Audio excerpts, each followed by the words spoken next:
ملا بيك لحمامك لا شريك لك لبك إن الحمد والنعمة لك والملك لا شريك لك. Cerita ini dimulai dengan percakapan yang penuh refleksi tentang perjalanan hidup sebuah keluarga yang penuh tantangan, terutama ketika mereka berusaha untuk mewujudkan niat suci mereka, yaitu melaksanakan ibadah umrah. Pak Darsono dan Ibu Siti Aisyah, meskipun menghadapi kesulitan ekonomi yang sangat berat, tetap teguh dalam niat mereka. Mereka memulai cerita dengan bagaimana mereka memutuskan untuk menabung demi keberangkatan umrah, bahkan di tengah masa-masa sulit yang disebabkan oleh pandemi COVID-19. Ibu Siti Aisyah menceritakan bagaimana dia terinspirasi oleh cerita seorang teman yang baru saja pulang dari umrah. Setelah mendengar cerita tersebut, beliau merasa tergerak untuk ikut merasakan berkah dari perjalanan suci ini. Meskipun pada awalnya banyak orang merasa takut untuk bepergian selama pandemi, mereka justru memutuskan untuk tetap melanjutkan niat mereka, karena mereka percaya bahwa rezeki itu sudah ada takdirnya. Dan jika Allah sudah berkehendak, tidak ada yang bisa menghalanginya. Pak Darsono menambahkan bahwa meskipun keadaan ekonomi mereka pada saat itu serba terbatas, dengan penghasilan yang pas-pasan, mereka tetap berusaha menyisihkan sedikit demi sedikit untuk menabung. Menurutnya, meskipun kondisi keuangan mereka sangat ketat, dengan pendapatan yang hanya cukup untuk memenuhi kebutuhan sehari-hari, mereka tetap yakin bahwa dengan niat yang tulus dan tekad yang kuat, Allah akan memberikan jalan. Kalau dihitung-hitung, secara matematis itu sangat sulit. Tapi kami terus berusaha, menyisihkan sedikit demi sedikit setiap hari, dan alhamdulillah Allah memberikan kemudahan, ujar Pak Darsono. Di tengah pandemi yang penuh ketidakpastian, rencana untuk berangkat umrah sempat tertunda. Namun, meski pandemi membatasi banyak aktivitas, mereka tetap melanjutkan usaha mereka untuk menabung. Mereka tidak pernah berhenti berharap dan berusaha, meskipun dunia di luar sana sedang mengalami kesulitan yang luar biasa. Tak hanya menabung, keluarga ini juga menjaga amalan-amalan rutin seperti sedekah dan sholat tepat waktu. Ibu Siti Aisyah dan Pak Darsono percaya bahwa amal kebaikan mereka akan menjadi jalan bagi kemudahan dalam mewujudkan impian mereka untuk berangkat umrah. Bahkan sebelum subuh, mereka sudah rutin bersedekah, memperbanyak doa, dan selalu berharap pada Allah untuk kelancaran niat mereka. Akhirnya, setelah beberapa tahun menabung dan berdoa, mereka mendapatkan kesempatan untuk melaksanakan ibadah umrah.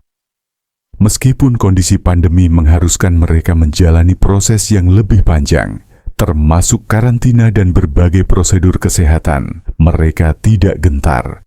Bahkan, mereka merasa bahwa segala kesulitan ini justru semakin memperkuat tekad mereka untuk tetap melanjutkan perjalanan suci ini.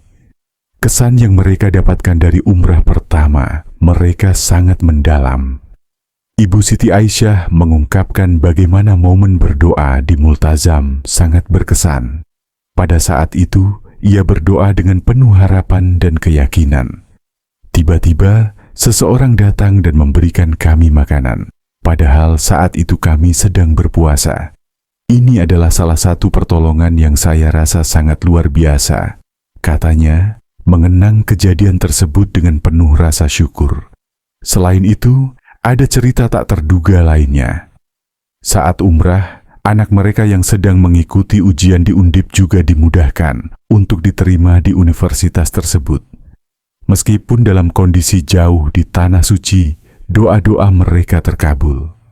Kami berdoa agar anak kami dimudahkan. Dan alhamdulillah, setelah pulang dari umrah, segala yang kami impikan terwujud, ujar Pak Darsono terharu. Setelah kembali dari umrah, perubahan yang mereka rasakan sangat besar. Tidak hanya dari segi ibadah yang semakin istiqamah, tetapi juga dalam kehidupan mereka sehari-hari. Keberkahan dalam kehidupan ekonomi, hubungan keluarga yang semakin erat, dan doa-doa yang terkabul membuat mereka semakin percaya bahwa Allah mendengarkan doa orang-orang yang bersungguh-sungguh dan ikhlas. Kisah ini benar-benar menginspirasi, bukan hanya tentang bagaimana mereka mengatasi tantangan ekonomi yang sangat berat, tetapi juga tentang keyakinan dan usaha yang mereka lakukan untuk mencapai tujuan mulia mereka. Mereka berharap bahwa kisah mereka bisa menjadi inspirasi bagi banyak orang, bahwa meskipun dalam kondisi yang sangat sulit, dengan tekad yang kuat, niat yang tulus, dan keyakinan pada Allah, segala sesuatu mungkin untuk dicapai. Dengan penuh rasa syukur, mereka menceritakan perjalanan hidup mereka, berharap bisa menginspirasi dan memberikan semangat bagi orang lain untuk terus berusaha, berdoa, dan tidak pernah menyerah dalam menghadapi kesulitan. Namani Tour, jalan mudah. Menuju Baitullah berangkat umroh dulu, bayar setelah pulang. Impian ke Baitullah kini lebih mudah bersama Namani Tour. Gak perlu khawatir soal biaya, karena Anda bisa umroh dulu, bayarnya nanti setelah pulang. Tanpa riba, tanpa bunga, tanpa beban. Resmi, amanah dan terpercaya. 0811-599-924 WhatsApp